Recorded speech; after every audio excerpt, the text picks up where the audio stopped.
President Obama will arrive in Myanmar this hour after striking a major deal with China on climate change. The two countries vowed to cut greenhouse gases over the coming years. The goal is set as an example for other nations. Major Garrett is in Beijing, where the two leaders couldn't find common ground, though, on everything. Major, good morning.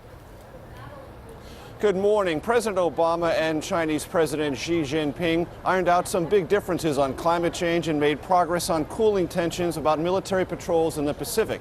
But the two leaders could not have been farther apart on the issue of political reform in Hong Kong or human rights overall.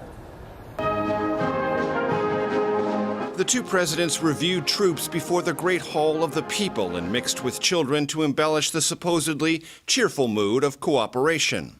There were big agreements.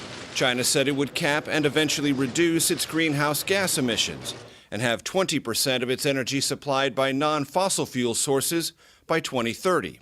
The U.S. vowed a one-quarter reduction from the existing greenhouse gas emission targets by 2025. As the world's two largest economies, energy consumers, and emitters of greenhouse gases, we have a special responsibility to lead the global effort against climate change. The two countries also promised to inform each other about military exercises in the South China Sea. The Pacific Ocean is broad enough to accommodate the development of both China and the United States. But the two leaders were starkly divided over the peaceful student protests in Hong Kong, an issue Mr. Obama raised directly with President Xi. I described to him why it is so important for us to speak out for the freedoms that we believe are universal, rights that we believe are the birthright of all men and women wherever they live, whether it is in New York or Paris or Hong Kong.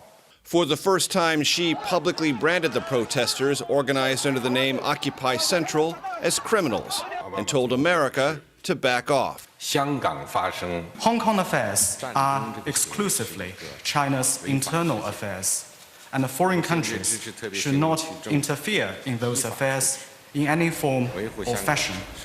She was also asked about restrictive rules here dealing with foreign journalists, their visas, work conditions, etc. She, who is also the head of the Communist Party, said reporters here who are getting too much government heat are probably reporting too aggressively. And he said they need to change their behavior because he's not going to change his. Gail? Whoa.